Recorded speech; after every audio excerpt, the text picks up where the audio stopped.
So in this video, I'm going to do a quick review of the pelvic floor muscles and how to engage them to connect to the deep core. And then I'll guide you through an abdominal series, just a short abdominal series that you really feel and that you can connect your pelvic floor to all the abdominal work. So I have a small 25-centimeter ball that's like 7/8 of the way blown up. I don't know how else to describe that. It's just not completely tight, but it has a little bit of give to it. You don't have to have a ball. I love these balls. You can find them pretty much anywhere because they add a lot to a lot of different exercises, and I use them a lot. However, if you don't have one, you can grab a yoga block. You can roll up a towel. Anything that you have that you can place between your knees will work, because it's just about that physical feeling of placing something between your knees that helps you connect to the pelvic floor. All right, so first a quick review. Now I will not go over all the different names of each pelvic floor muscle, but if you're an anatomy buff and you really want to know that, you can either send me a message or you can find them also online if you're Googling it. But I just want to talk about them rather than going over each individual muscle. I want to talk about the pelvic floor muscles as a group. And there is another tutorial on my YouTube channel about the pelvic floor and the connection to the deep core, which might go into a little bit more detail. So if you want to look for that, go ahead. All right, so the pelvic floor muscles work as a group. There's 5 of them, and they are actually sit at the very base of your pelvis, connecting your pubic symphysis, the lower portion of your pelvic bones, and your tailbone. And they help to really lift and raise the contents of the abdomen up, right? And so they keep gravity from taking too much of a hold. So this is really important. Now, a lot of times we only talk about this during pregnancy and after pregnancy. It is extremely important, of course, because that's where the baby passes through, and rebuilding the pelvic floor muscles is extremely important post-pregnancy. However, everybody can use this work to keep pressure off the bladder, to keep pressure off of the internal organs, and to help lift the contents of the abdomen, protect the spine, and connect to the deep core. So pelvic floor is not just for pregnancy and post-pregnancy, it's for all the time. And I always recommend learning how to use your pelvic floor and getting good at it long before you need it. Okay, so again, 5 muscles. They're shaped kind of like a dome, right? And they sit at the base of your pelvis, like I said. And on your inhale, you have the capacity to let them widen and expand. And on your exhale, you can engage them and lift them up into your pelvis, almost like a dome. Now, the reason I love the image of the dome is because the diaphragm is also shaped like a dome, or as I always call it, a jellyfish, and the pelvic floor and diaphragm work in synergy with each other. So as I inhale, my diaphragm widens and slides down, and then as I exhale, the diaphragm domes up into the rib cage. The pelvic floor can do the same thing. They work together. So as I inhale, we have this widening of the pelvic floor muscles, and then exhale, lifting them up as the diaphragm domes. And you really want to find that connection between those 2 muscle groups in order to help you get that deep, deep, deep experience of the pelvic floor working. Now, when you're first starting out, everybody talks about the Kegel, and that's a part of the pelvic floor, just the closing of the pelvic floor muscles. If you're holding in the need to go to the restroom or something like that, that is one piece of the pelvic floor. It's very crucial to the pelvic floor. However, there is a lift involved that goes a little bit deeper than just closing and engaging the pelvic floor in that way. And that's what I'm asking you to find. Now, when you're first starting out, it's not going to feel big, right? You're going to think you're going to try to lift, and you're going to imagine lifting, and it doesn't even feel like it's going anywhere. That's fine. My recommendation, stay with it. Keep working with the breath. Inhale, widening, exhale, lifting, and so on and so forth, right? Until you really start to feel it. The stronger you get, the more it will lift, and all of a sudden you'll be like, oh, my pelvic floor muscles are super strong. How did that happen? Happens because you practice, right?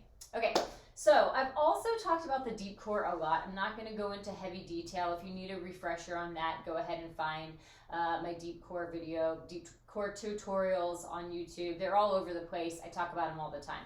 But essentially, the pelvic floor is very important for engaging that deepest layer of abdominal muscles, and we can also use the pelvic floor when we're engaging all of the abs. So we're going to go through a series of abdominal exercises working on the pelvic floor.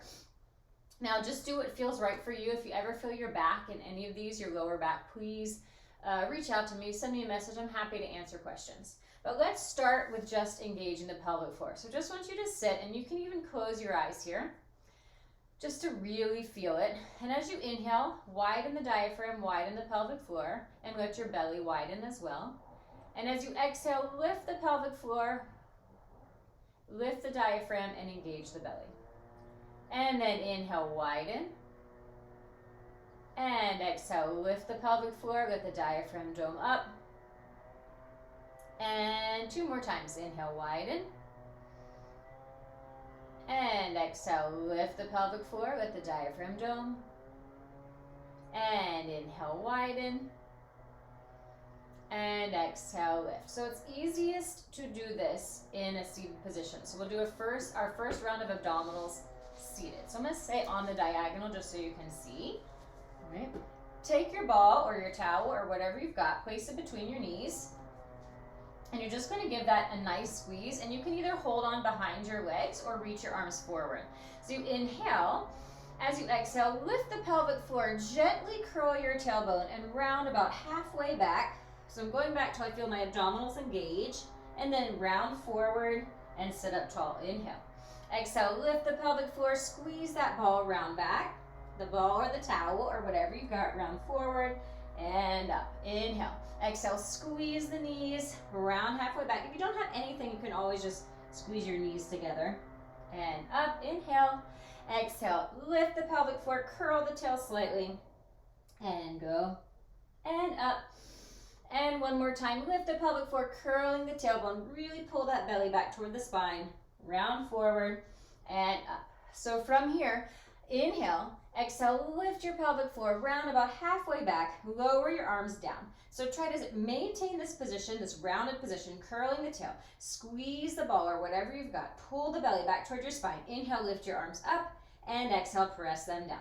Inhale, up, and exhale, down.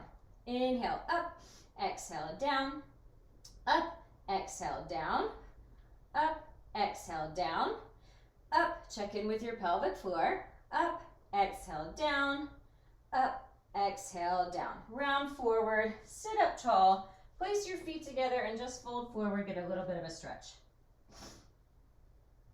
All right, so now we'll come down onto your back.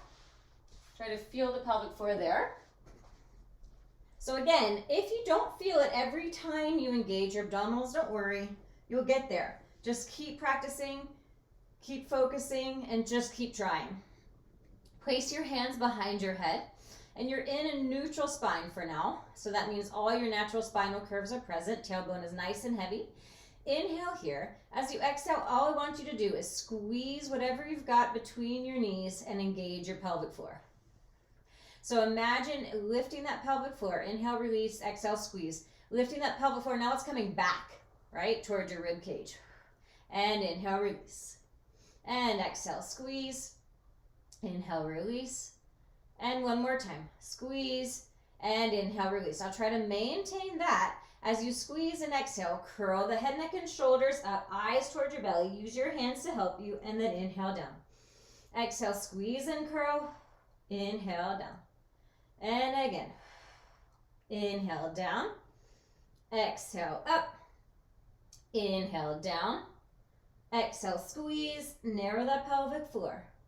And up. Inhale down, and 2 more, and last time.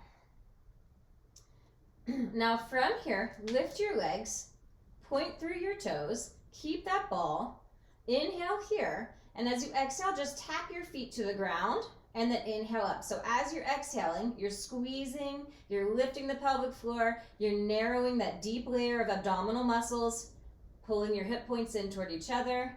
Use your breath to connect. And if this is too much, you can always lose the ball and just do one leg at a time. Yeah, it's up to you. And exhale, squeeze and tap. Really try to lift the pelvic floor each time. And exhale. And 2 more.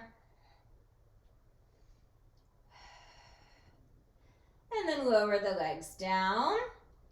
And then one more time, squeeze and curl. And inhale down. Now if you have had a baby in the past year, you might want to wait before you do these curling exercises, right? And exhale, squeeze. And up. You could check that out with your doctor. You'll know, you might not know, but if you have a practitioner or somebody that can help you figure out when you're ready to curl, right? Everybody's a little bit different. And lower down. All right, so from here, you could just twist your knees from side to side, just a little bit of a break.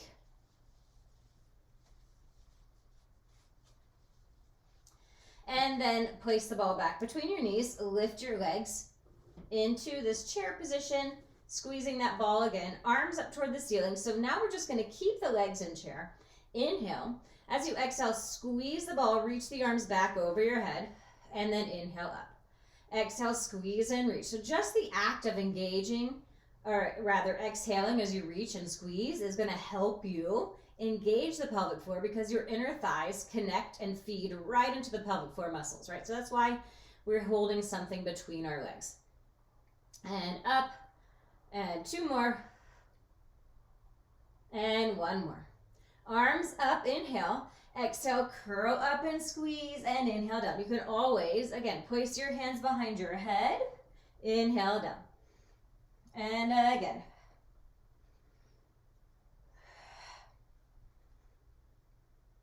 And up.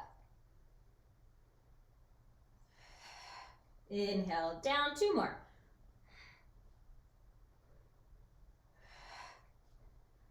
And then rest. Pull your knees in, circle your legs around a couple times. We have a few more. All right, so these next ones are a little bit more challenging, so I encourage you to try them out. If it's too much for your back or your hip flexors, do one leg at a time. You can still really focus on getting the pelvic floor muscles engaged, doing one leg at a time, okay? But I'm just gonna show you the full version so you know what to do. So you've got your ball or towel or block placed between your ankle bones. And now lift your legs into chair. Place your hands behind your head. Keep your head down. We'll just focus on neutral spine abdominals. Inhale, widen. Everything widens as you exhale. Engage your pelvic floor. Stretch your legs forward. And inhale, bend. Remember, you can do one leg at a time. And inhale, bend to work your way up to this. Doing a modification can actually help you feel the exercises more.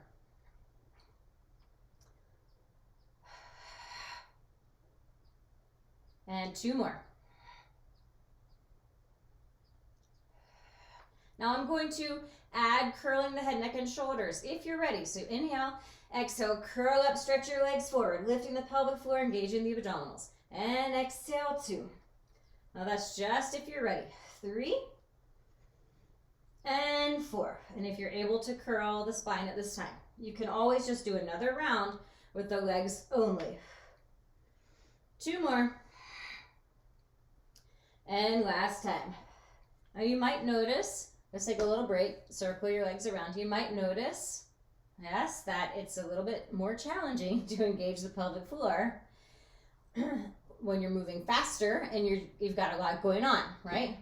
But that's how you learn. You challenge yourself, you force yourself into a challenge that you may not be capable of doing right now. And that's how your body learns how to do it. All right, so we're going to do frogs now with the ball between your heels, and that makes it incredibly challenging, and you're going to find out why, because it's a balance. It's this very subtle challenge. So your heels are pressing into the ball, knees are rotated out away from each other, tailbone is nice and heavy, head stays down. First, inhale, exhale, narrow the pelvic floor as your legs reach forward, and inhale, widen and bend. So I'm narrowing and stretching, widen the pelvic floor, widen the knees. And exhale, narrow and engage, inhale, widen. And four. And five. And six. Seven.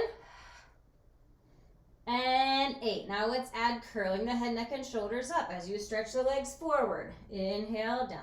And exhale, two. and 3, and 4,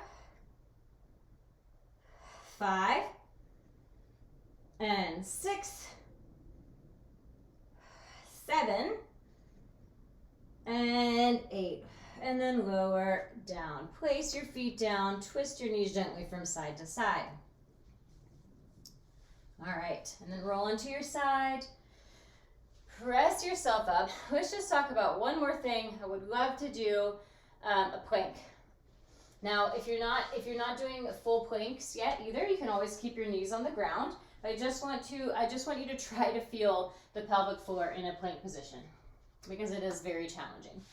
Clasp your hands together, elbows down on the ground, right underneath your shoulders, nose over your thumbs. Walk your legs back one at a time to a plank. And now here, if you're protecting your low back, you can go ahead and place your knees down. That's totally fine. You'll feel this just as much. Otherwise, stay up in the plank, inhale, and then as you exhale, try to engage the pelvic floor and engage your deep abdominals. Pulling your belly up towards your spine, lift the pelvic floor muscles. Inhale, release, and exhale, engage. We'll do 8 breaths. Inhale, that's 2. And exhale, engage the pelvic floor. Inhale, and exhale, 4. Inhale, and exhale, 5. Inhale, exhale, 6. Inhale, exhale, 7. Inhale, exhale, 8. And then knees down. Take a quick child's pose. Stretch your arms out long. Lower your head down. Breathe here. And then slowly round up your spine. All right, you are finished. So as always, if you have any questions, please feel free to send me a message. I'm happy to help.